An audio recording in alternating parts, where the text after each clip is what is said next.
Boa noite a todos. Me chamo Alisson Laureano, sou o atual vice-presidente da Ligame, sou interno de medicina de nono período e vou estar aqui com vocês durante esse encontro Ligame, juntamente com os nossos doutores e o nosso doutor convidado, o doutor José Mário. A gente está aqui com o doutor Gerson, o doutor Moisés, o doutor Edwin e os nossos acadêmicos convidados, a Tayane e o Rodrigo. Nós vamos falar hoje no nosso encontro Ligamib sobre sedação e analgesia. Então, para iniciar o nosso encontro, eu vou apresentar de uma forma breve cada um dos nossos convidados. E vamos lá. Iniciando pelos nossos acadêmicos convidados, nós temos o Rodrigo de Sá Figueiredo Meira Teles. Ele é o presidente hoje, está atualmente no 5º semestre, na Liga Acadêmica de Medicina Intensiva da Unifax, a LAMIN, que fica em Salvador. A Tayane Barbosa Santana é a membro sênior, está no 9º semestre, foi presidente na gestão 2022.2. Nós temos hoje como médico convidado e coordenador dos nossos acadêmicos o doutor José Mário Meira Teles. Ele fez graduação em medicina pela Escola Baiana de Medicina e Saúde Pública, tem residência pelo MEC em cirurgia geral e laparoscopia no Hospital Universitário Professor Edgar Santos, é especialista em medicina intensiva pela ANIB, presidente da Associação de Medicina Intensiva Brasileira, gestão 2012 e 2013, é ex-membro do comitê coordenador do Brazilian Research in Intensive Care Network, entre 2009 até 2014, e sócio fundador do Instituto Latino-Americano de Sepsi, o ILAS. Dando continuidade nas nossas apresentações, nós também temos o nosso doutor Edwin, que ele é especialista em medicina intensiva, tem centro formador de UTI com a doutora Marisa Agostinho Dias, tem gestão em saúde, formação em neurointensivismo pelo Hospital Sírio-Libanês, tem formação em paliativismo, é instrutor dos cursos da AMIB e tem um currículo bem extenso, que se a gente for falar tudo aqui, vamos passar uns 30 minutos comentando. O doutor Gerson é o nosso coordenador hoje, ele é o atual presidente do comitê, e eu vou passar agora a palavra para o doutor Gerson, para a gente conversar um pouquinho sobre o doutor Moisés. Boa noite. Muito bom. Muito bom estar aqui Está cheio de presidente hoje aí, né? Temos aqui o professor Moisés Damasceno, que foi presidente da Sociedade de Terapia Intensiva do Rio de Janeiro, e atualmente ele coordena o Centro de Estudo do Hospital América, né? Que é na Barra da Tijuca. Ele vai a nado de Copacabana para a Barra, às vezes ele vai de caiaque quando ele está cansado. Tem outro grande companheiro de muitos anos aqui, o professor Zé Mário, né, que nós começamos a pós-graduação juntos em Salvador, né, e de lá para cá, felizmente, sempre temos novas turmas, e é com muito prazer que eu estou vendo aqui, Moisés, que quem está responsável por essa liga é o Rodrigo, que é filho dele, né? Inclusive, só que tem que lembrar isso aqui, né? E ele, inclusive, ganhou, ele não foi para Florianópolis, mas ganhou a camisa, não foi isso, Demar? De Nossa Batalha. Então, ele tem a camisa, mas em São Paulo, com certeza, eu acho que nós vamos ter todo mundo, um grande número para a nossa próxima batalha. É só para lembrar que nós estamos numa transição importante, porque o comitê foi criado esse ano, né? Nós tínhamos o Ligame e tínhamos atividades do Ligame, só que em virtude, né, dessa gama de novas faculdades de medicina que estão sendo abertas e pelo pouco incentivo que isso existe, eu sei porque, inclusive, nós já fizemos um trabalho aqui fazendo um monitoramento alguns anos atrás, em relação a escolas de medicina que têm uma atuação direta com a nossa especialidade. A Patrícia Mello, que é a atual nossa presidente, ela criou o comitê, e é nessa mudança em que o Ligame hoje ele é apenas, não apenas, mas ele é o braço da parte que seria aquela vinculada à educação continuada junto ao antigo Ligame. vamos ter novidades, porque no dia 29 desse mês, o comitê vai se reunir para definitivamente remontar o esqueleto do funcionamento das nossas ligas, do nosso comitê, a partir do mês de junho. Inclusive, eu falei com o Alisson, que está muito em cima, né, essa sessão que teria agora em junho, inclusive pelo tema, né, de cuidados paliativos, ficaria impraticável um processo de montagem, tanto para o grupo, os coordenadores, os membros do Ligame, como também para a liga responsável, que faria a apresentação. Então, não vou me estender mais, eu já vou passar de volta a palavra para o Alisson, para que ele apresente e o Rodrigo, que vai tocar, vai iniciar esse processo, não é isso? Isso mesmo, doutor. Então agora pessoal, vamos lá, Alisson, fecha o... Vamos lá. Então, acadêmicos, Rodrigo, Tayane, vocês estão prontos para a gente iniciar a nossa sessão? Sim. Bom, vou pedir para o Rodrigo já deixar compartilhado aí a tela. Pronto, a partir de agora você não consegue mais ver a gente, mas eu consigo ver a imagem certinho. Quer fazer só um teste, ver se está passando direitinho? Deixa eu só testar. Passou? Perfeito, pode voltar. Tranquilo. Bom, Tayane, Rodrigo, a palavra agora é com vocês. Eu vou deixar vocês apresentarem. Eu vou estar aqui embaixo, ou em qualquer momento que precisarem, só chamar, dar um alô, que eu estou aqui, tá bom? Boa apresentação para vocês e sintam-se à vontade. Podem iniciar. Pronto. Tranquilo. Muito obrigado, viu, Alisson?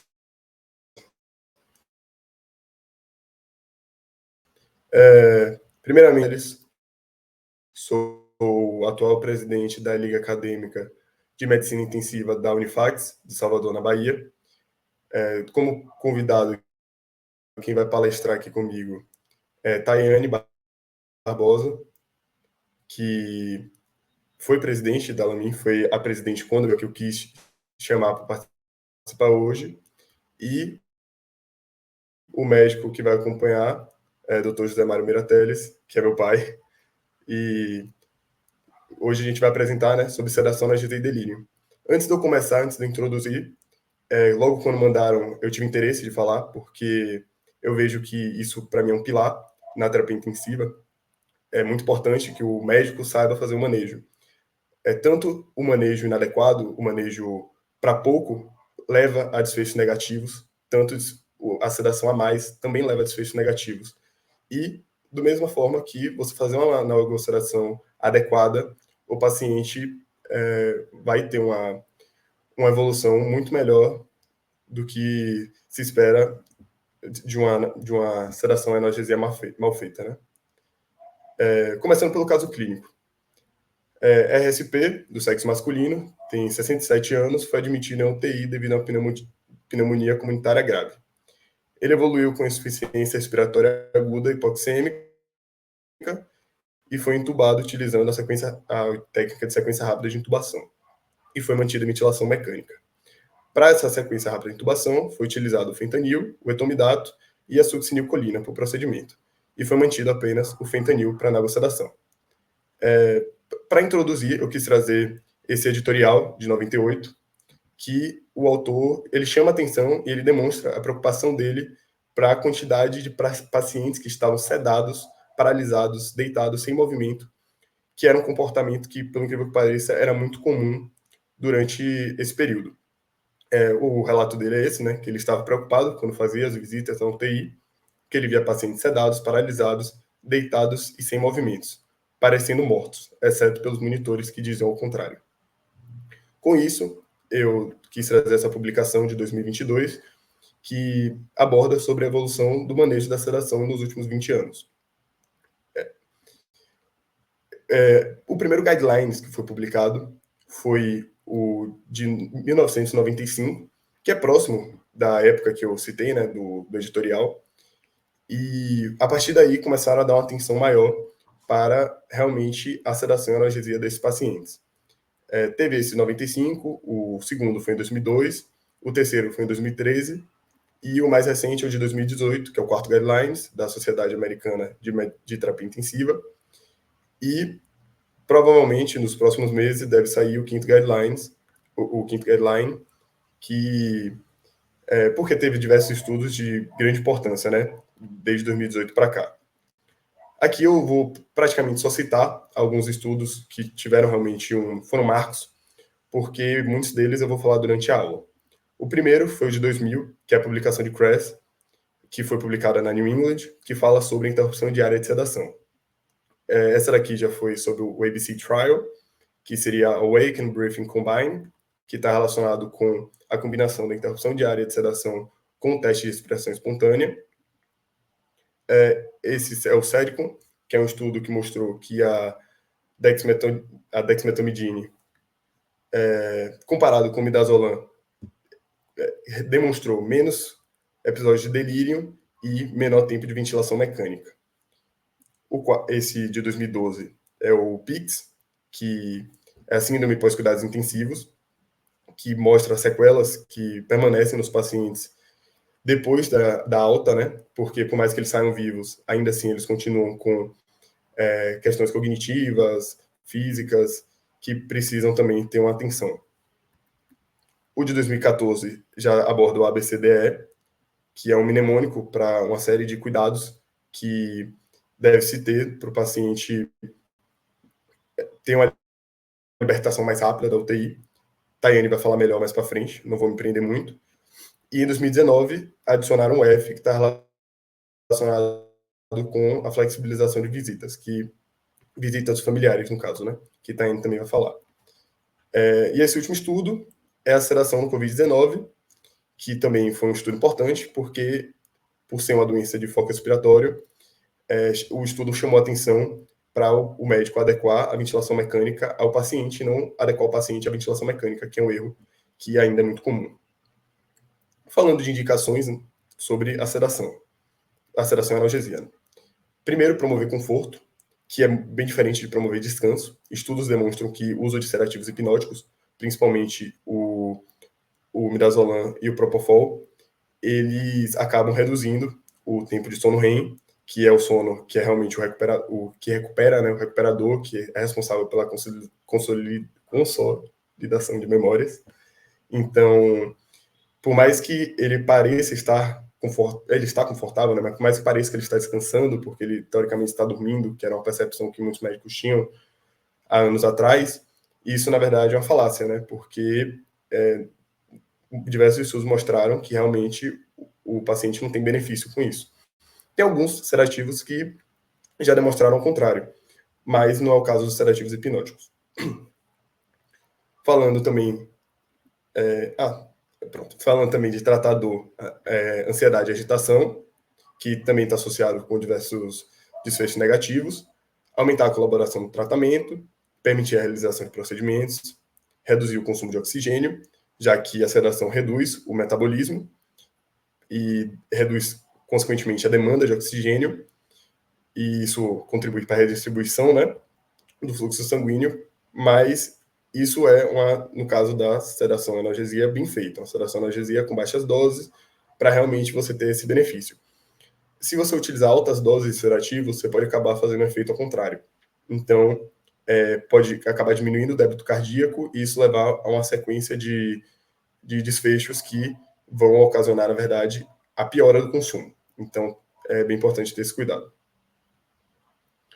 Facilitar o desmame da ventilação mecânica, evitar a sincronia com o ventilador e controlar a PIC, que também são outras duas indicações que eu não vou abordar muito aqui, mas também é de bastante importância. Esses dois estudos demonstraram que cerca de 70% dos pacientes internados na UTI relatam estar com dor ou apresentam dor, né? E o outro estudo apresenta que 66% dos pacientes na UTI estão agitados, além de outras características dos pacientes, como ansiedade, dificuldade para respirar, e outra reclamação que é bastante comum é a questão da privação do sono. Esse estudo daqui, que é inclusive de Dr. José Mário, ele mostra quais eram os estressores que foram mais relatados pelos pacientes. Foi realizado em um hospital privado daqui de Salvador, e nesse estudo teve esses 4 principais, e o segundo, que mais teve relatos de um dos principais estressores, era ter tubos ou no nariz ou na boca. Em primeiro, tem a ver família e amigos por alguns minutos no dia, que também está relacionado com ABCDF, que é o pacote que a gente vai abordar a sedação e analgesia, que não está necessariamente 100% relacionado, mas é importante deixar claro isso também. Falando da sedação, a sedação é um processo que você induz uma diminuição temporária no estado de consciência do paciente. E você tem um objetivo, esse final da frase é importante, porque você tem o objetivo de proporcionar conforto e segurança ao indivíduo. E é bom diferenciar, né, o que é sedar e o que é anestesiar. Sedar está relacionado com acalmar, tranquilizar, promover o conforto. E anestesiar já refere a diminuir ou abolir a sensibilidade. Então, quando você está referindo na sedação, na UTI do paciente que está agitado, você não vai usar doses para causar anestesia. Você não vai querer colocar o paciente no RAS abaixo de 4. Não tem uma necessidade para isso. Resumidamente, as classes farmacológicas são os benzodiazepínicos, que é o midazolam, o lorazepam e o diazepam. Principalmente vou falar aqui do midazolam, que são mais utilizados nas UTIs do Brasil, porque o lorazepam não tem aqui intravenoso, e o diazepam não é muito utilizado como infusão contínua, então vou abordar mais sobre o midazolam. E os não benzodiazepínicos, o propofol e dexmedetomidina. O Guidelines traz o uso dos benzodiazepínicos como recomendação 1A para síndrome de abstinência alcoólica e estado de mal epiléptico. O midazolam, a dose dele de bolos é de 0,02 a 0,08 miligramas por quilo, infusão 0,04 até 0,2 miligramas por quilo hora. Ele tem um metabólito ativo, então o midazolam ele acumula no corpo, e isso pode causar uma sedação prolongada, e principalmente em pacientes com insuficiência renal, que tem uma dificuldade para excretar esse metabólito. E eu botei efeitos colaterais de delírio, todos os sedativos que eu vou abordar estão associados com delírio, mas desses o que teve uma maior associação, uma maior prevalência de delírio foi realmente o midazolam. Dos não benzodiazepínicos, o guideline sugere o uso dessas drogas ao invés dos benzodiazepínicos para sedação em pacientes gravemente enfermos e em ventilação mecânica.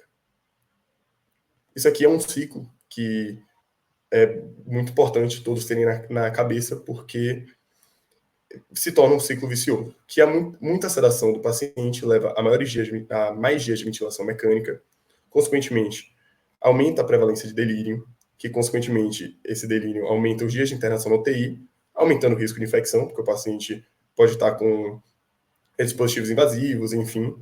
Isso também vai aumentar a necessidade de sedar e se torna um ciclo. Então, você ter esse controle, você fazer as medidas para tentar reduzir, tem uma grande importância. Dos não benzodiazepínicos, a dose do propofol em bolos é de 1,5 a 2,5 miligramas por quilo, infusão 0,3 a 4 miligramas por quilo hora. De efeitos colaterais, tem a dor durante a injeção, a elevação de triglicerídeos, hipotensão com dosagem em bolos, isso é um cuidado importante, e a síndrome de difusão do propofol. A hipotensão é importante porque muitos pacientes estão com a pressão mais baixa, estão no uso de vasopressores, de noradrenalina, então, a depender da dose, você pode causar uma hipotensão que vai ser prejudicial para o paciente. E a síndrome de infusão do propofol é uma condição que pode acontecer, é rara, mas pode acontecer, e ela tem alta letalidade. Ela pode resultar em uma acidose metabólica grave, uma rabdomiólise e um colapso cardiovascular. E isso, consequentemente, pode levar à morte.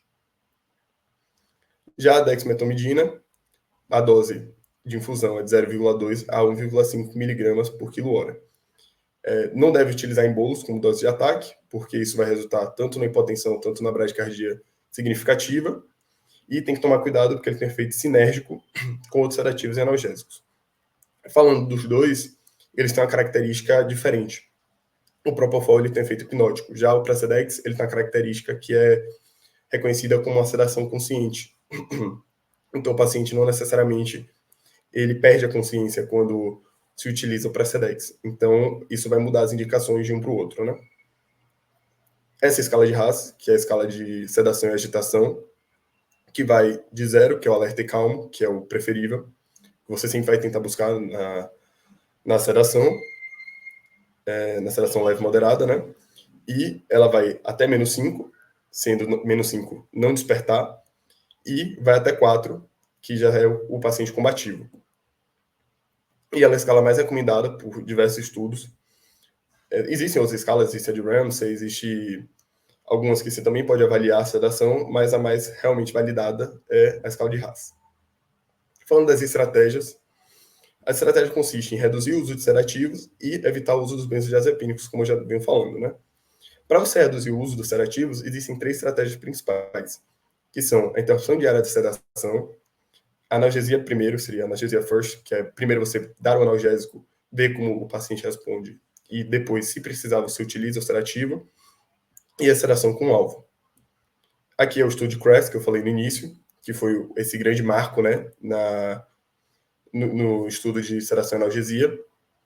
E esse estudo concluiu que os pacientes que estavam em ventilação mecânica e faziam interrupção diária, eles acabavam tendo menor tempo de permanência na UTI e um menor tempo de ventilação mecânica. Diariamente, realizavam interrupção de sedativo analgésico em infusão contínua. Eles visavam que o paciente pudesse acordar, despertar ou ficar alerta, era o objetivo, né, da interrupção diária. Avaliava de 1 em 1 hora o despertar, através do SAS, que também é uma escala, ou do AHAS, que é o mais utilizado, né? E para você considerar o paciente como acordado, como despertado, eles avaliavam para ver se o paciente tinha habilidade de realizar pelo menos uma dessas 3 ações, que é abrir os olhos em resposta a uma voz, usar os olhos para seguir o investigador quando solicitado, apertar a mão quando solicitado e movimentar a língua. Também era outro critério. O negócio saiu aqui. Foi. E, através disso, eles avaliavam se realmente existia a necessidade de manter, e se eles fossem manter, eles tentavam reintroduzir 50% da dose, ou não precisava mais continuar com a infusão contínua, né? Esse aqui é um conceito criado por Jean-Louis Vincent, que é um médico belga, intensivista, um grande intensivista. Desculpa. Mas é um grande intensivista e ele criou esse conceito, que é o ICASH, que é resumidamente a implementação precoce para gerir e prevenir dor, agitação, ansiedade, delírio e imobilidade.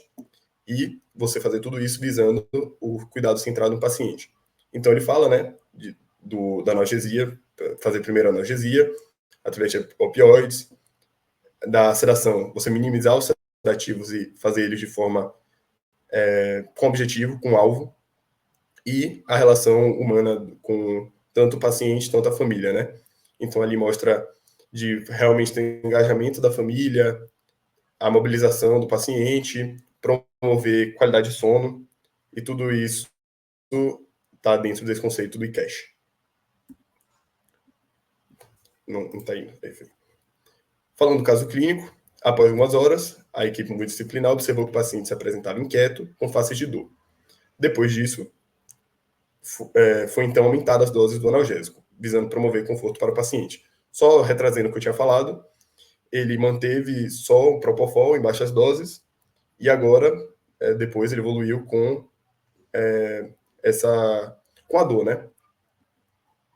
E aí, como deve ser realizada a analgesia do paciente?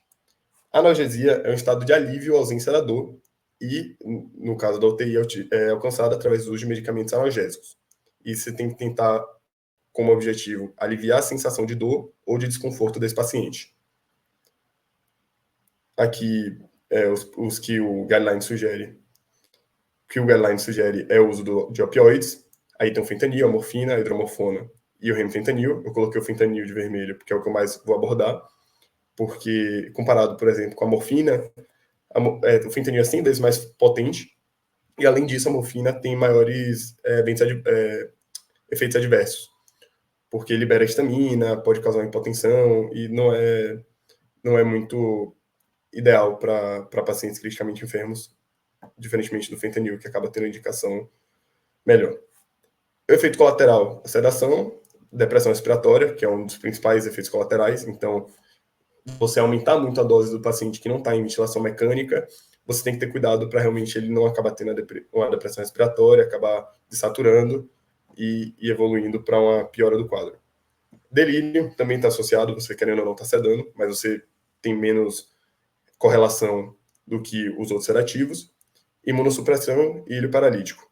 Isso também pode prolongar o tempo de internação na UTI. Então, por mais que o opioide seja preferível como primeiro a você utilizar ao invés dos sedativos, mesmo assim ele também tem efeitos colaterais importantes. Então, é um cuidado que também deve ter com a administração dessas medicações. Existem outros analgésicos, como o acetaminofeno, o nefopam e a ketamina. Falando do fentanil, né? A dose de bolos é de 0,35 a 0,5 microgramas por quilo. E a infusão é de 0,7 a 3,6 microgramas por quilo hora. Varia bastante de literatura a dose. Vai depender de paciente para paciente qual seria, em média, a dose máxima, né? Você tem que tomar esse cuidado. Eu utilizei a dose do estudo que eu vou falar mais para frente. O efeito colateral principal é a questão da depressão respiratória. Também tem as medicações para dor neuropática, que é a gabapentina, carbamazepina, a pregabalina, que eu não vou abordar aqui nessa aula. Aqui a questão do analgésico primeiro, né? Primeiro, como eu disse, depois você utilizaria o sedativo se houvesse necessidade. O fentanil ele tem um efeito sedativo por si só, os opioides. Então, muitas vezes, apenas com esse uso, você não vai precisar reintroduzir outra medicação. Apenas com o uso do opioide, o paciente pode responder bem e você não precisar mais disso. Também recomenda que você avalie a dor pelo menos 4 vezes em 24 horas, e a dor é considerada significante se o NRS é maior que 3 ou o BPS maior que 5. Eu vou falar mais para frente dessas escalas. Esse estudo é o estudo de Buguedo, que é um intensivista chileno, e nele eu quis trazer porque ele avalia a prática clínica da sedação analgesia nos pacientes gravemente enfermos com necessidade de ventilação mecânica. E... Deixa eu passar. Aí. Dessa forma, ele meio que mostrou como que ele fez, né? Para evitar que realizasse a sedação profunda, ele aplicou o fentanil nos primeiros 3 níveis antes de realmente introduzir um fármaco sedativo. Então, ele usou a dose ali 0,6, 1,2, 1,8, até ele realmente ter que introduzir a medicação. Esse estudo, ele realmente demonstrou que essa estratégia reduz a sedação prolongada nos pacientes. Então, foi um estudo bem interessante. Foi publicado, inclusive, na Revista Brasileira de Terapia Intensiva da AMIB. Continuando o caso clínico, foi utilizada ferramentas para avaliação da dor, como eu disse, e quais são elas e qual a mais adequada para esse caso, né? Primeiro, tem a autoavaliação de dor, que é o NRS, que é uma escala numérica de 0 a 10, e na qual o paciente vai selecionar um número que reflete a intensidade da dor.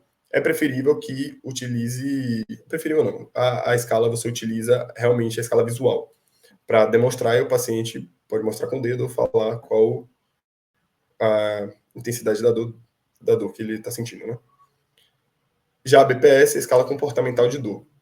Quando o paciente não consegue expressar, não consegue falar ou apontar, né, qual a intensidade da dor, você pode utilizar essa escala, que ela também é muito bem validada. Varia de 3 a 12 e avalia a expressão facial, membros superiores e adequação ao ventilador, cada um com 4 pontos.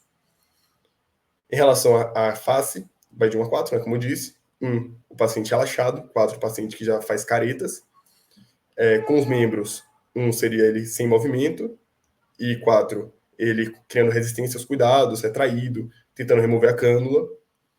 E em adequação ao ventilador, 1, ele está confortável acomodado. E no 4, ele já está brigando com a ventilação mecânica. Então, isso é importante para poder avaliar. E acima de 6, a partir de 6, no caso, né, acima de 5, já é uma indicação para o uso do opioide. Aqui agora a parte de TAI. Boa noite, gente. Agradeço o convite de Rodrigo e estar fazendo parte dessa apresentação junto com pessoas de nome aqui. Eu vou falar um pouquinho para vocês sobre o bloqueador neuromuscular. O que eles são? Eles são drogas que interrompem a transmissão neuromuscular por conta dos impulsos nervosos que são gerados. E isso permite com que ele proporcione ao médico uma capacidade de manejo desse paciente. É de uma prática muito utilizada no ambiente da UTI. Todavia, foi observado que houve uma diminuição do seu uso devido aos efeitos colaterais, aos efeitos adversos dessa medicação. Dentre elas, nós temos a trombose venosa profunda, o paciente está consciente durante o processo da paralisia, o desenvolvimento de miopatia de doença crítica, interações autonômicas e até paralisia residual após o uso da suspensão do bloqueador neuromuscular. Pode passar, Rô. Existem 2 tipos de bloqueador neuromuscular. Os despolarizantes, que eles despolarizam a membrana plasmática da fibra, e os não despolarizantes, que eles bloqueiam a acetilcolina nos receptores nicotínicos. Dentre os despolarizantes, nós temos a succinilcolina, que é bastante utilizada na nossa prática, e os não despolarizantes, nós temos os benzilosiquinolíneo, que tem o curário, o atracúrio, o cisatracúrio, e o aminoesteroide, que envolve o rocurônio, o vecurônio e o pancurônio. Pode passar. E quais são as indicações do bloqueador neuromuscular? Ele é indicado principalmente durante a realização da intubação orotraqueal e para facilitar a ventilação mecânica. Eu vou explanar para vocês um pouquinho agora sobre a indicação dela na intubação orotraqueal. O que é que ela vai proporcionar? Ela permite uma menor prevalência de hipoxemia, de complicações relacionadas a esse procedimento, além de facilitar a melhora na condição da intubação durante a realização desse procedimento. E aí a gente traz um adendo para falar um pouquinho qual seria a melhor escolha, a succinilcolina ou rocurônio. Então, tudo isso tem que levar em questão o estado clínico, hemodinâmica do seu paciente, e você tem que analisar qual droga você vai escolher. A succinilcolina, ela tem uma meia-vida curta, ela tem um bloqueio rápido e confiável, e geralmente é utilizada 30 segundos após o fim das fasciculações, que são as contrações musculares. Já o rocurônio, ele é utilizado numa dose de 1,2 miligramas, que é 4 vezes a dose efetiva. Ele possui um início médio bem próximo à succinilcolina, e ele é o único fármaco não despolarizante que acaba sendo utilizado durante o processo de intubação orotraqueal. E muitas vezes é observado dentro do ambiente de UTI o uso dessa medicação. Pode passar. Uma outra indicação do uso do bloqueador é para facilitação da ventilação mecânica. E aqui eu vou trazer para vocês o exemplo de alguns estudos. As diretrizes atuais, eles sugeriram o seguinte, que um paciente com a síndrome do desconforto respiratório agudo, em uso do bloqueador neuromuscular, demonstrou melhorias significativas na oxigenação desse paciente. O que é que eles sugeriram? Que sejam administradas uma infusão intravenosa contínua logo no início, quando você identifica que aquele paciente tem a síndrome do desconforto respiratório, numa relação para pacientes com a relação de PaO2 e FiO2 menor que 150.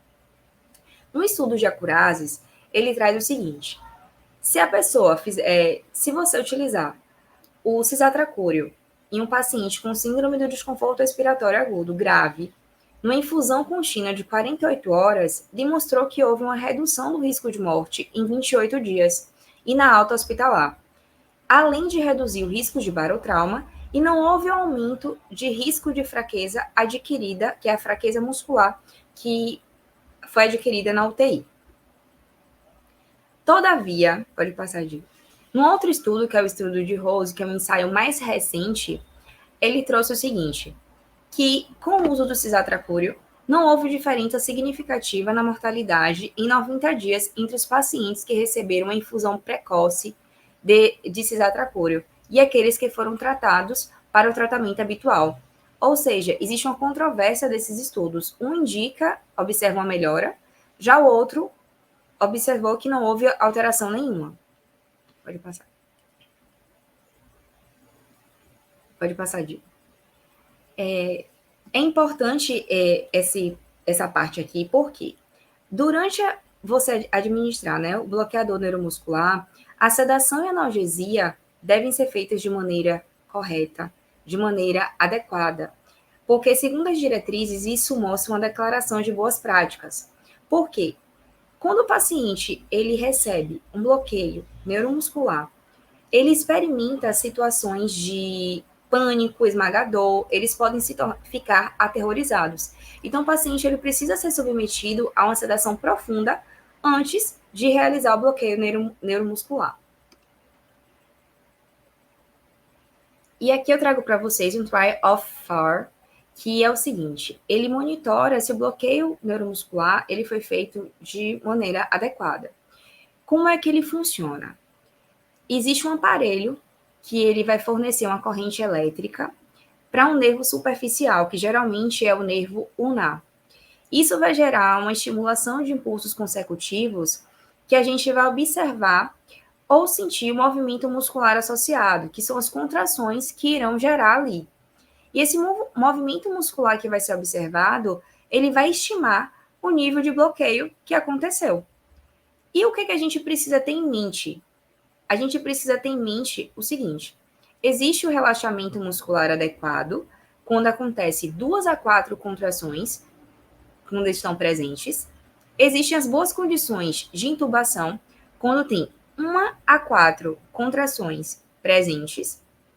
E é importante também a gente trazer aqui para vocês que retirar o bloqueador neuromuscular do paciente periodicamente determina se ele ainda é necessário. Porque a gente tem que lembrar o seguinte, que o bloqueador neuromuscular, ele não é analgésico e nem sedativo. Então, a gente precisa fazer esse teste para tirar periodicamente para ver se ainda há necessidade do seu uso ou não. Pode passar. Na outra imagem eu trago para vocês só para mostrar geralmente onde é que é feito colocados eletrodos no nervo ulnar. E aqui a gente mostra, né, as 4 contrações e assim sucessivamente. Pode passar, Di. Dando continuidade ao nosso caso clínico, no segundo dia de internação na UTI e ainda em ventilação mecânica, foi realizada a interrupção diária da sedação e o teste de respiração espontânea. Paciente permanece confortável na interrupção diária de sedação, mas apesar de não passar no teste de respiração espontânea. Se encontrava em RAIS -1, mas com períodos de desorientação e agitação, observados pela equipe de enfermagem. Foi então utilizada uma ferramenta para fazer a avaliação da condição do paciente. A partir dessa continuidade do caso, qual seria a possível condição médica que esse paciente se encontra? Diante do que foi apresentado, que o paciente ele tem uma agitação, uma desorientação, a gente observa que um dos quadros que mais acomete os pacientes no ambiente hospitalar, principalmente na UTI, é o delírio. E é um tema muito importante que precisa ser abordado aqui. O delírio é um distúrbio na atenção e na consciência que se desenvolve de forma aguda e ele tende a oscilar. Porque ocorre o quê? Ocorre um declínio da cognição. E esse declínio da cognição ele pode flutuar de horas ou dias. 2/3 dos pacientes acima de 70 anos apresentam delírio. Acomete principalmente a população idosa. E 75% dos pacientes em ventilação mecânica também apresentam delírio. Então, quando a gente tem uma incidência de delírio, o estupor e coma, isso vai exceder em 75% a sua causa dentro do ambiente hospitalar. E qual a importância do delírio? Por que a gente precisa falar sobre esse tema? Porque ele tem uma elevada prevalência, além de elevada taxa de morbidade, elevada taxa de mortalidade, aumento nos tempos de permanência, elevados custos e perda cognitiva a longo prazo. Com isso, eu trago para vocês, a gente traz para vocês, né, um artigo publicado no JAMA em 2004, que demonstra que o delírio ele é preditor de mortalidade. e aumenta o tempo de permanência desse paciente dentro da UTI. E aqui no gráfico, ele mostra o seguinte. No gráfico da esquerda, a gente vai ver a permanência do paciente no hospital, a probabilidade de permanência no hospital de um paciente que tem delírio e um paciente que não tem delírio. E aí a gente chega à conclusão que os pacientes que têm delírio permanecem mais tempo na UTI do que aqueles que não têm. Eles chegam, por exemplo, 60 dias, os que não têm 50. E o gráfico da direita traz para a gente a sobrevida para 6 meses desses pacientes nos grupos, com delírio e sem delírio. E mostra uma mortalidade significativa naqueles pacientes que têm delírio na UTI. Pode passar, Di. Com isso, quais os cuidados que devem ser tomados para evitar o delírio? Pode passar. E aqui eu trago para vocês o ABCDF Bundle, que é uma abordagem que contém 6 passos, que o objetivo dele é o quê? É alinhar os cuidados, alinhar e coordenar os cuidados do paciente grave, para que ele se liberte o mais rápido possível da UTI, e assim a gente reduza a incidência da síndrome de pós-cuidados intensivos. Então, são blocos de construção para gerenciamento, tanto nos casos de dor, de agitação e delírio. Agora eu vou destrinchar para vocês um pouquinho do que se trata cada letra desse caso. O A, a gente vai avaliar, prevenir e controlar a dor. E como é que a gente vai fazer isso? A gente vai ver pelo menos 4 vezes se o paciente está apresentando dor. Se a gente identificar a dor nesse paciente, a gente precisa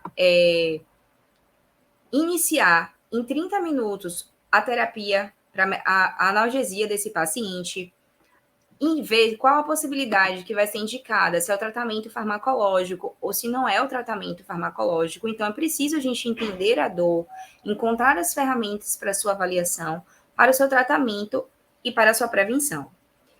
Na letra B, a gente avalia o SAT e SBT. Os SAT são os ensaios de despertar da respiração. E o SBT significa os SAT são os ensaios de despertar espontâneo, o SBT os ensaios de despertar da respiração. Então, a gente precisa fazer os 2 testes, tanto o teste de despertar espontâneo, quanto o teste de respiração espontânea. O C é a escolha da analgesia e sedação. Então, a gente precisa escolher a analgesia sedativa adequado e coerente para aquele paciente, entender a importância da profundidade da sedação, escolhendo o medicamento certo. No delírio, a gente precisa avaliar, prevenir e gerenciar. Ou seja, a gente precisa identificar se aquele paciente tem ou não um delírio presente, porque a gente precisa gerenciar aquele quadro. E a gente entende que o delírio ele pode ser causado por várias coisas, pode ser infecções, distúrbios eletrolíticos e por aí vai. Então, entender o delírio, os fatores de risco e encontrar ferramentas para sua avaliação, tratamento e prevenção se faz necessário. O E inclui a mobilidade precoce e exercício. E a mobilidade precoce não é a gente mudar o paciente apenas de posição de decúbito. A gente precisa fazer a mudança do paciente, que envolve mais do que a posição de decúbito. E o E é o engajamento, empoderamento da família, que vai envolver a família no atendimento do paciente para ajudar esse paciente a se recuperar. Ou seja, é a gente poder flexibilizar essas visitas do paciente na UTI, dos familiares, porque tudo isso vai facilitar num pacote de libertação da UTI, que é o ABCDEF representa a estratégia de implementação que a gente vai fornecer para esses pacientes através das recomendações do PADS para cada paciente da UTI. Pode passar, Di. E aí, qual a ferramenta que a gente vai utilizar para ver se o paciente tem ou não delírio no ambiente da UTI? A ferramenta mais utilizada é o QI-ICU, que é uma escala que é utilizada. E aí a gente vai ver o seguinte, a gente vai ver a mudança aguda ou curso flutuante do estado mental. Como é que a gente vai avaliar isso? Existe uma mudança aguda em relação à linha de base do estado mental, ou o estado mental desse paciente oscilou durante nas últimas 24 horas? A gente faz essa pergunta. Se não, é que em ICU negativo, o paciente não tem delírio. Se sim, a gente precisa avaliar se há uma desatenção. E aí a gente pode pegar, a gente chegar para o paciente e pedir para apertar a mão. Quando eu disser a letra A, eu posso utilizar, por exemplo, Casablanca. E todas as vezes que a letra A sair, o paciente tem que apertar a mão. Se tiver apenas de 0 a 2 erros, é que em ICU negativo, o paciente não tem delírio. Se tiver mais que 2 erros, a gente vai avaliar o nível de consciência. E o nível de consciência desse paciente será avaliado através da escala de RAS. Se o RAS for diferente de 0, é que em ICU positivo, delírio presente. Se o RAS for igual a 0, a gente precisa avaliar se existe um pensamento desorganizado, fazendo perguntas óbvias, como uma pedra flutuará na água, existem peixes no mar, meio quilo pesa mais que 2, você pode usar o martelo para bater um prego? Ou utilizar o comando, segure tantos dedos, por exemplo, segure 2 dedos. Faça a mesma coisa com a outra mão, mas a gente não deve demonstrar. E aí, se tiver mais de um erro, é que em ICU positivo, delírio presente. Se tiver entre 0 e 1, é que em ICU negativo, com ausência de delírio. Pode passar. Por fim, existe uma preferência aos sedativos não benzodiazepínicos. Se a gente for utilizar midazolam, que seja de forma intermitente ou em pacientes sem fatores de risco para delírio, é essencial monitorizar o nível de sedação e analgesia. Sedamos muitos dos pacientes sobre ventilação mecânica e reduzir a exposição está associada com diminuição do tempo de ventilação mecânica na UTI, delírio e mortalidade. Então, as unidades hospitalares, é importante que eles estabeleçam protocolos para as situações de delírio, para que eles atuem no processo de prevenção e promoção da saúde. E aqui a gente encerra a nossa apresentação, são as nossas referências que foram utilizadas, e agradece a atenção de todos vocês. Todos os estudos que foram particular, a gente referenciou embaixo. Esses são as duas referências maiores, né? Mas muito obrigado. Eu que agradeço, pessoal, Rodrigo, Tayane. Foi maravilhosa a apresentação de vocês, estão de parabéns. Eu vou passar a palavra agora para o professor Moisés, para ele fazer as considerações, tá bom? E depois a gente vai seguindo com o restante dos autores. Professor Moisés, por favor. Bom, antes de mais nada, queria agradecer aí o convite de vocês por poder estar aqui presente, aprendendo um pouco, né, recapitulando, conhecendo aí o filho do Zé Mário. Olha a responsabilidade, Rodrigo, você tem uma responsabilidade muito grande aí. Pelo menos no timbre de voz você já está passando o seu pai. Mas, assim, muito boa a revisão de vocês. Vocês fizeram uma revisão ótima sobre o assunto, num tempo adequado, abordaram muito bem. Eu queria logo chamar a atenção no início, quando o Rodrigo fala, né, Rodrigo? Essa turma aqui de cabelo mais grisalho, nós aqui, nós pegamos uma fase realmente em que doente bom na terapia intensiva era doente muito bem sedado. Então, a gente viveu uma época em que a tecnologia não estava tão desenvolvida quanto hoje, o conhecimento das próprias doenças críticas não era tão apurado quanto é hoje. Então, a gente tinha uma dificuldade grande de manter os pacientes, por exemplo, bem ventilados, a não ser que eles estivessem muito bem sedados. Então, a gente foi acompanhando toda essa evolução que vocês trouxeram muito bem, no sentido de que a tendência hoje, até porque hoje o número de pacientes que saem vivos da terapia intensiva é muito maior do que naquela época. Eu estou falando de 30 anos atrás, aproximadamente. Naquela época a gente não falava de qualidade de vida após UTI, coisa que nós falamos hoje. Então, hoje há uma preocupação com um detalhamento muito maior. E hoje não é bom padrão deixar um doente sedado no leito. Agora, o que a gente precisa considerar nessas questões, né? Toda vez que a gente pensa em sedar um paciente, e você abordou isso no início da sua apresentação, tem que ficar muito claro para todo mundo por que aquele paciente está sendo sedado.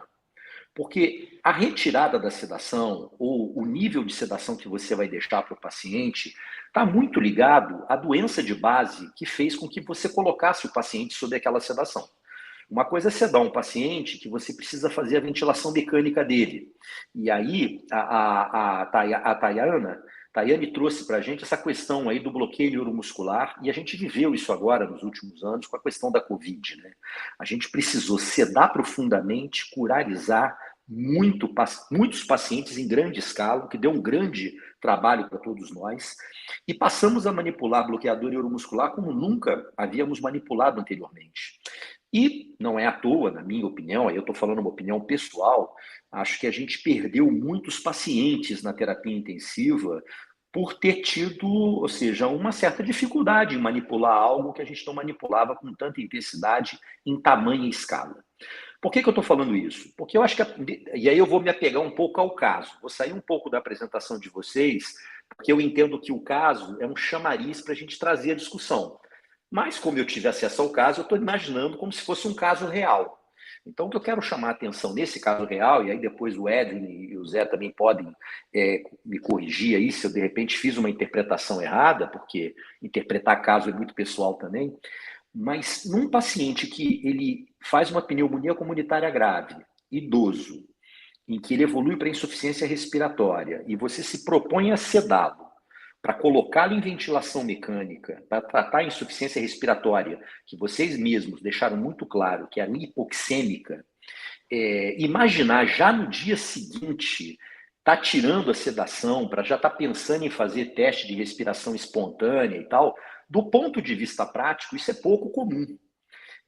Porque se você entende que você precisou colocar um paciente em prótese ventilatória, insuficiência respiratória, pneumonia comunitária, por mais que a gente saiba que nesse caso a gente não tem muito detalhe, né, para saber qual era a gasometria, qual era a quantidade de pulmão acometido e tudo mais, mas fica para mim uma coisa que eu acho que é importante ficar claro aqui para todo mundo esse doente foi sedado até prova em contrário, porque ele estava em insuficiência respiratória por uma causa infecciosa, em que a ventilação mecânica, provavelmente, ele foi sedado para intubar, tanto é que as drogas utilizadas foram muito mais até de intubação, né? Tanto o etomidato quanto a succinilcolina são muito mais para induzir o momento adequado para você intubar, e aí esse paciente, efetivamente, ele é sedado com analgosedação, apenas com fentanil. Particularmente, não é muito a minha experiência, eu sou de uma geração que eu acho que o Zé e o Edwin também são, de midazolam, fentanil, depois a gente evolui aí para dexmedetomidina e tudo mais, mas esse doente, no momento que ele é sedado e ele fica bem em ventilação, a grande questão aí é passar a acompanhar como é que estão as trocas gasosas desse paciente, se ele está evoluindo bem ou não, para no dia seguinte, aí eu vou acreditar o seguinte, ele melhorou, ficou bem, gasometria boa, bom, vamos já começar a tirar. Eu estou falando isso porque, de uns tempos para cá, a sedação passou a ser vilã dentro da terapia intensiva, e a gente tem que tomar muito cuidado com isso. A gente não quer ninguém sedado demais, mas a gente também não pode querer, eventualmente, tirar a sedação antes da hora. É esse o ponto que eu quero chamar a atenção. Até que ponto, ou seja, o momento, e aí a escolha desse momento depende de um conjunto de variáveis que, inclusive, passa pela experiência dos médicos que estão ali naquele momento cuidando do paciente. E uma vez pensando em tirar a sedação, que foi o que tentou-se ali induzir, aí a grande questão é ver, esse paciente está com dor ainda, não está? Eu quero interpretar que esse doente não ficou tão confortável porque talvez ele ainda precisasse da ventilação mecânica. Imaginando ser uma pneumonia e imaginando que em 24 horas eu devo ter feito 1, 2 doses de antibiótico, eu não devo ter resolvido essa pneumonia o suficiente para dar condição dele sair da prótese. Então, à medida em que eu superficializo ele, a tendência desse teste de respiração superficial é ele ter uma frequência mais alta. Então, ele não vai passar no teste. E aí o que vai acontecer? Vamos sedar ele um pouco mais, deixar ele ventilar um pouco mais tranquilo, dar mais tempo para esse antibiótico fazer efeito e, consequentemente, num próximo momento, entender que o pulmão melhorou, que ele está melhor do quadro infeccioso e aí partir para efetivamente tirar a sedação dele à medida em que ele esteja melhor. Estou dizendo isso porque aí tem uma confusão. Até que ponto ele estava delirando, que é uma hipótese sempre numa situação como essa, ou até que ponto ele simplesmente não está confortável do ponto de vista respiratório, né? O RAIS de -1 passa uma ideia de um doente sonolento, ou seja, ele atende ali ao teu chamado verbal, mas, por exemplo, ele não consegue responder ao CAN ICU, que a Tayane apresentou muito bem. Vai ser difícil ele sair respondendo, né? Acompanhar as palavras que têm a quantidade de As e tudo mais.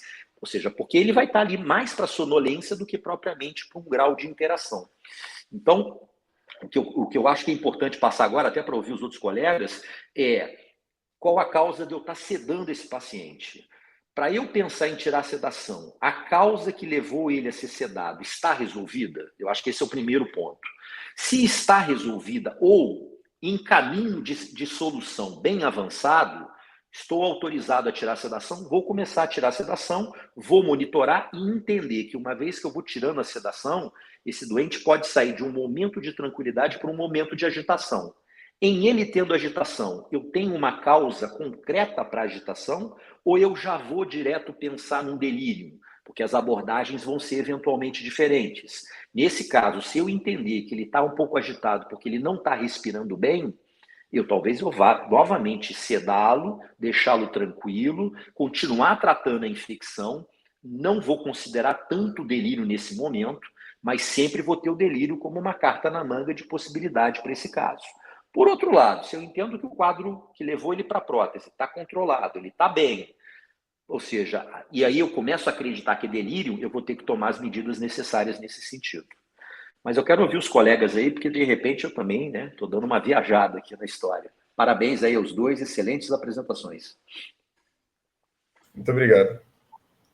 Pronto, doutores, quem quer assumir a palavra? Doutor José, o doutor Edwin ou o doutor Gerson? Eu só sou ouvinte hoje. Então, doutor Edwin, doutor José. Tudo bem, vamos. Aqui. Pronto. Meninos, eu acho que essa é uma especialização muito significativa. Você tem que entender ventilação mecânica, você tem que entender hemodinâmica, você tem que entender endocrinologia, neurologia, uma série de aspectos. Agora, uma analgesia, uma analgosedação, e sempre analgesia antes da sedação, quando você se referir nessa ordem, analgesia, sedação e bloqueio neuromuscular, eu uso a letra A, a SED e o BNM, e aí eu já sei, todo mundo tem que saber que aquilo é o que a gente está fazendo. Se tivesse que falar uma única coisa, eu teria que reforçar que você pode rasgar o diploma de médico do fulano que tiver um doente recebendo um fentanil com mais uma sedação e não estiver recebendo um analgésico não opioide. Então, registre-se, é má prática, uso de opioide sem ter o não opioide em horário de aplicação. Não adianta colocar ser necessário, porque o ser necessário pode ser interpretado erroneamente como febre e dor, e não ser reinterpretado que quando o fulano tem fentanil em infusão, morfina em infusão, codeína, sei lá, qualquer outra porcaria opioide prescrita e em uso, se eu não fizer, eu estou deixando de fazer o ser necessário, que é quando há uso de opioide. Então, essa é a coisa assim, mais fundamental e é o que mais me irritou a vida inteira, de chegar numa prescrição, de chegar num leito de doente, de ver um fulano lá com tubo, com não sei o que lá, com os opioides e sem a analgesia. Nós temos o privilégio de usar e de ter a dipirona EV. Você falou lá do lorazepam, nós não temos o lorazepam, mas nós temos a bênção, a maravilha que é a dipirona. Então, a gente usa muito isso. E 1 grama, 2 gramas 6 a 8 gramas por dia que você vai usar num doente, dependendo do perfil, das condições que você vai ver. Então, esse é o recado mais importante que eu tenho que dizer. Em relação às escalas, você precisa saber se o doente está confortável, como foi mencionado, tá? Ele pode estar alerta e tranquilo, que é o que a gente quer, ou sonolentinho, a gente chama e ele responde. É isso que a gente deveria ter para todo mundo. O que foge disso? O fulano começa a estar extremamente rebaixado. Então, a escala me dá pontos de, olha, ele nem acorda, ele nem pisca quando você mexe no doente. Então, isso é horrível, a menos que você tenha uma indicação para isso, né? E a outra situação que é o oposto, é o desconforto, é a agitação, é o fato do doente ter dor, que nós não podemos permitir que aconteça. Então, a escala serve exclusivamente para isso. Eu quero um ponto em equilíbrio maravilhoso, qualquer coisa fora disso eu preciso atuar. E lembrar que se eu estiver bloqueando o doente, eu não vou ter essas manifestações, não tenho como saber se está acontecendo alguma catástrofe nesse sentido. Em relação à técnica, eu uso o analgésico, então vocês já entenderam que é a dipirona, e se o maldito tiver incompatibilidade, alergia, sei lá que diabo, com dipirona, vai ser acetaminofén ou algum NSAID, alguma coisa que vocês consigam aí de AINES, e mais o opioide. E a sedação vai ser, sempre que possível, a menor dose de qualquer uma delas, ou da combinação delas. Então, uma baixa dose de midazolam com uma baixa dose de propofol é melhor do que uma alta dose de uma só delas.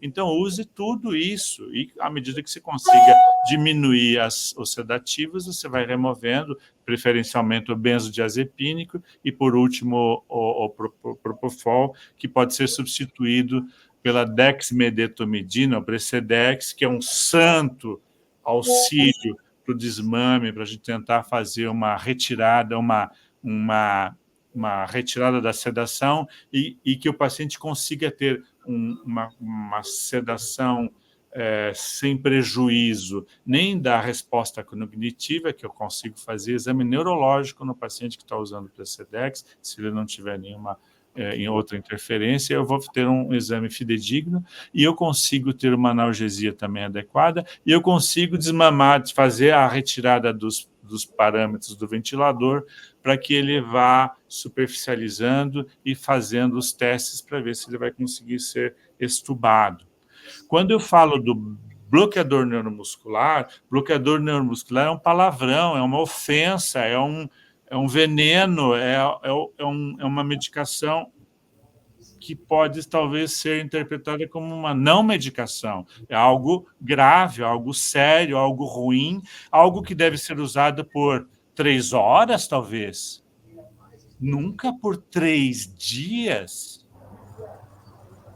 Pode ser feito um bolos, uma aplicação, você faz as medidas que você precisa, você regula melhor o ventilador, você faz uma gaso, você vê como está o doente, você ajusta o ventilador, provavelmente você vai precisar quase nada de sedação se você fizer bem essa parte.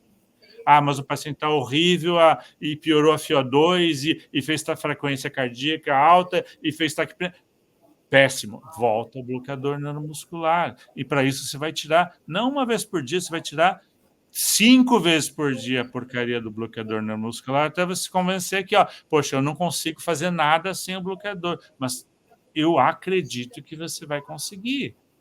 Na Covid, a gente teve essa experiência, a gente teve desabastecimento desta maldição, porque eu chegava numa UTI, a gente tinha 60 leitos de Covid, tinha 20 usando bloqueador neuromuscular, eu desligava 17, 18, no dia seguinte, 3 ou 4 realmente precisaram voltar ao bloqueador neuromuscular. Mas você veja, é uma proporção absurda de gente que não precisaria estar com bloqueador neuromuscular naquele momento que eu pedi para desligar, porque a gente ajustou o que ele precisava e ele não fez falta isso, tá?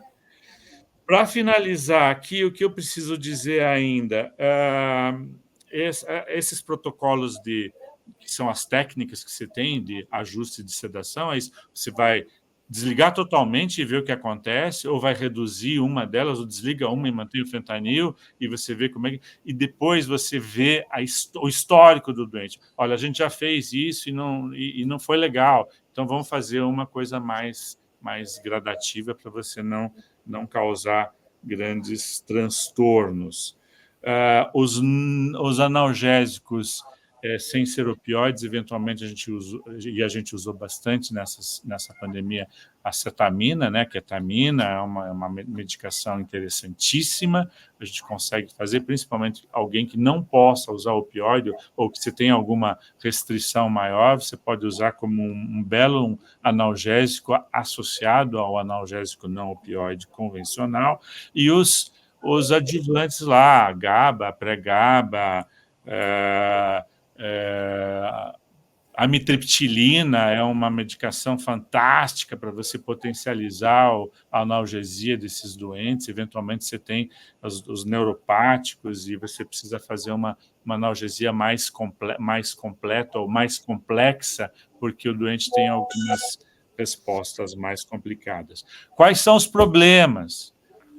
Analgesia em excesso. Rodrigo falou logo no início. É péssimo, porque eu faço hipotensão, eu tenho que usar droga vasoativa. Quantos doentes a gente precisou usar caminhões de noradrenalina, de droga, para fazer elevação da pressão, para fazer ajuste de perfusão, porque estava fazendo uma sedação em excesso.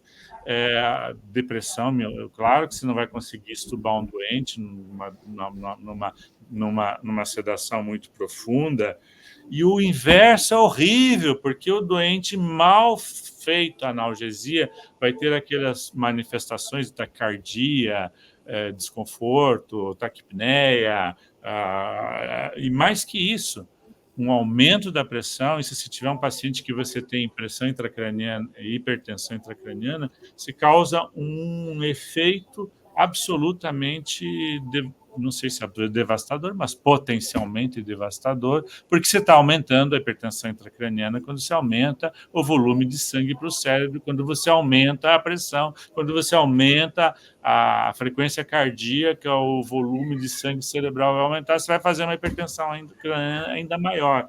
Então, são questões aí que você precisa de não causar lesões orgânicas, que pode ser uma úlcera gástrica no paciente que não tem analgesia adequada, e todos a ventilação combativa que você tem aí, aumentos de pressões, que você pode ter efeitos ruins também nos alvéolos e nos pulmões.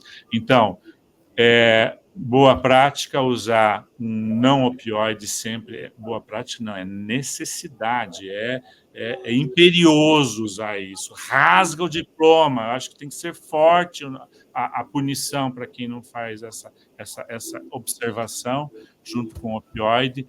Tira sempre. Se for bloqueador não buscar, tira 2, 3 vezes por dia. Vamos ver se a gente consegue eliminar essa maldição que dá a tetraparesia, uma das principais causas, principalmente se tiver um corticoide, que era o que a gente usava na nossa Covid. Desculpe pelo alongamento, mas eu acho que dei o meu recado. Perfeito, doutor. Com certeza o recado foi muito bem dado. Mas para nós que estamos agora, alguns já finalizando nas últimas etapas para começar a residência e trilhar esse caminho na medicina intensiva, é muito importante saber esses detalhes. Agora eu vou passar a palavra para o doutor José Mário. Pode, à vontade, doutor. Obrigado, Alisson.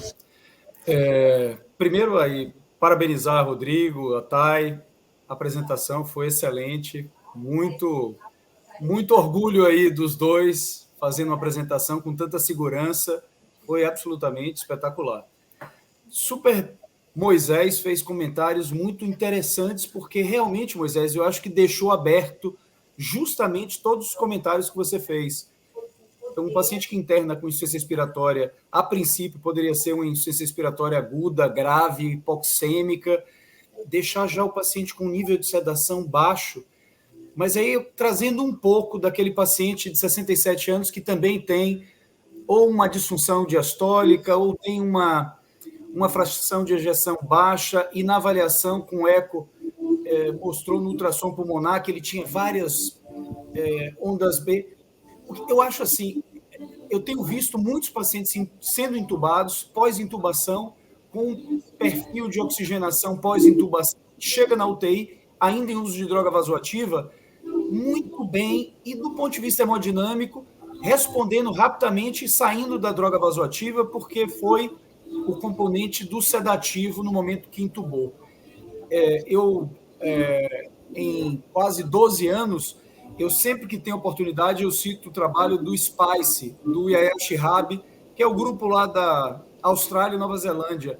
Eles demonstraram, quer dizer, é uma coorte prospectiva que demonstrou que os pacientes com menos de 48 horas que permaneceram com RAS -3, -4, -5, tiveram uma taxa de extubação e mortalidade de 180 dias maior do que aqueles pacientes que conseguiram ficar com RAS -1 e -2.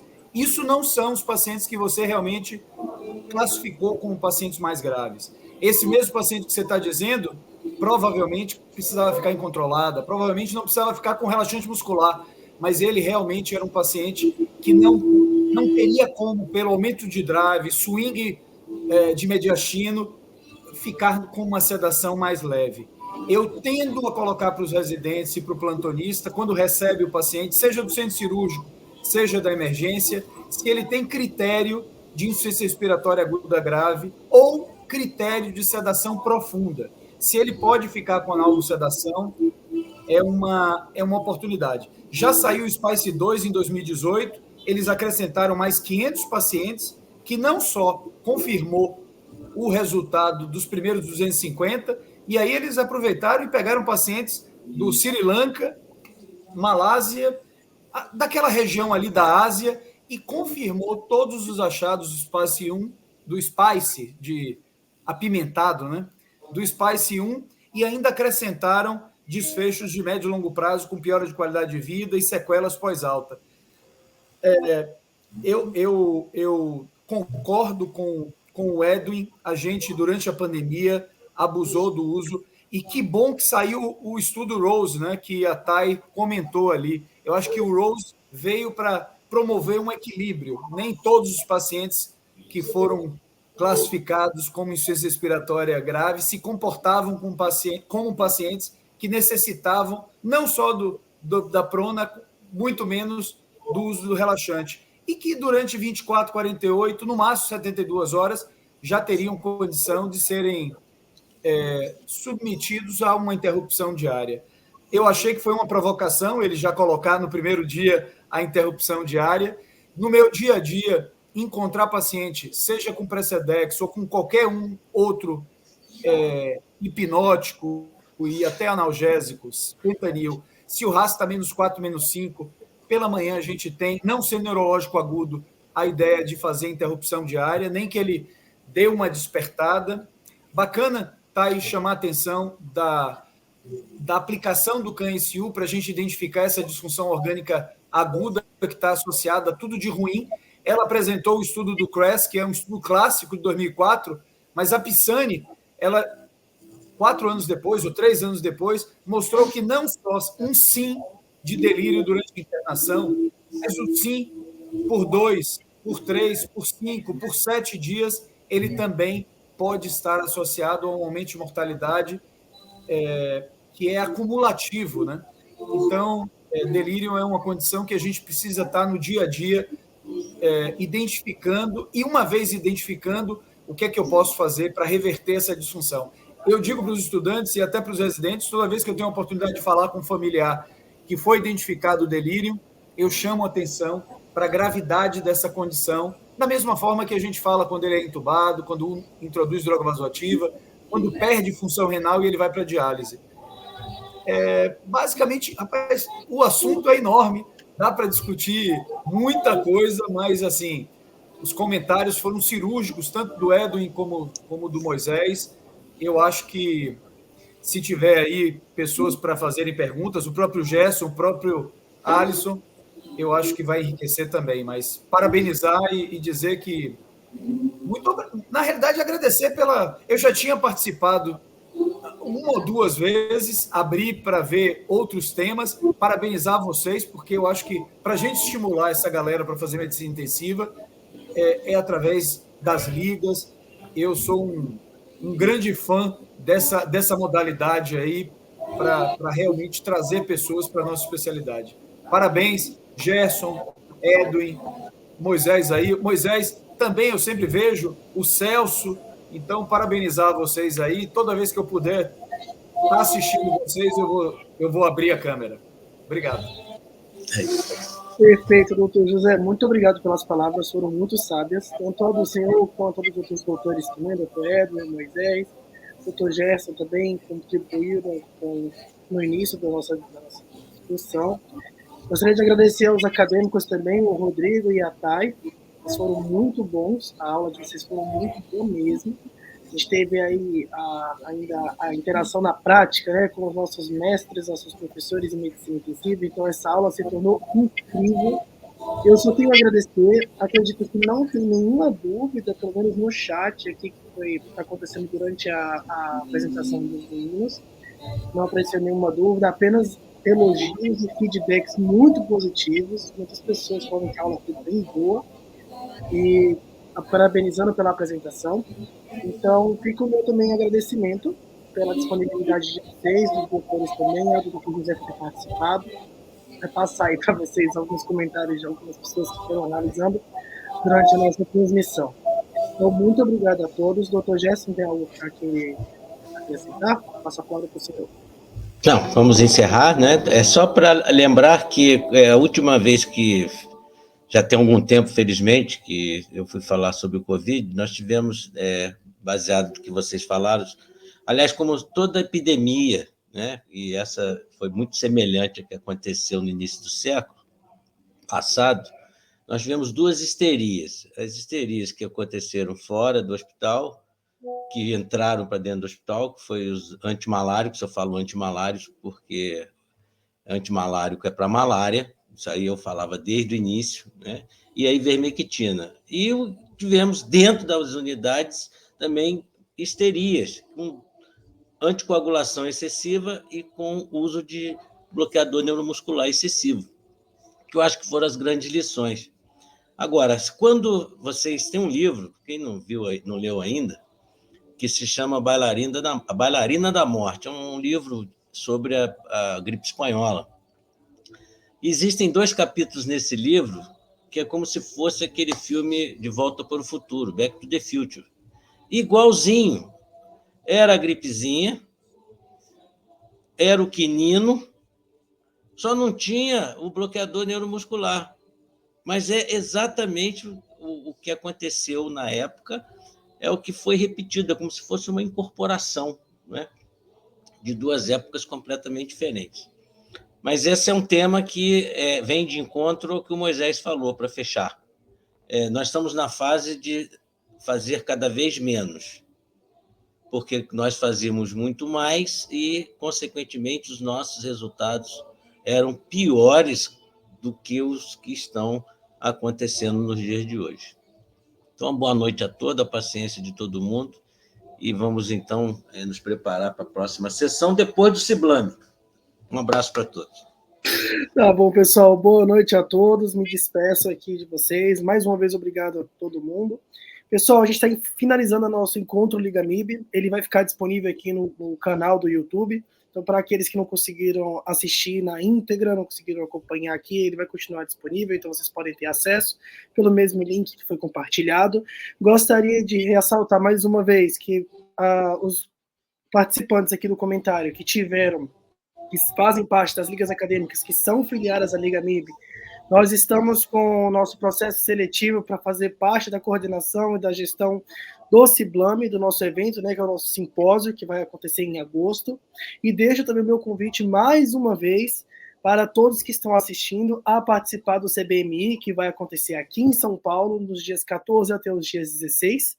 E esses ficam os meus agradecimentos a todos que participaram, ao pessoal também que fez parte aqui da apresentação. Boa noite a todos e sigam a gente nas redes sociais. Ficou passando aqui embaixo o tempo todo, então tem o Instagram da Liga MIB e do Ciblame. Lá a gente mantém todas as informações sobre os eventos e as atividades que a gente vai realizar durante essa gestão. No mais, muito obrigado pela atenção de todos e eu me despeço. Tchau, tchau.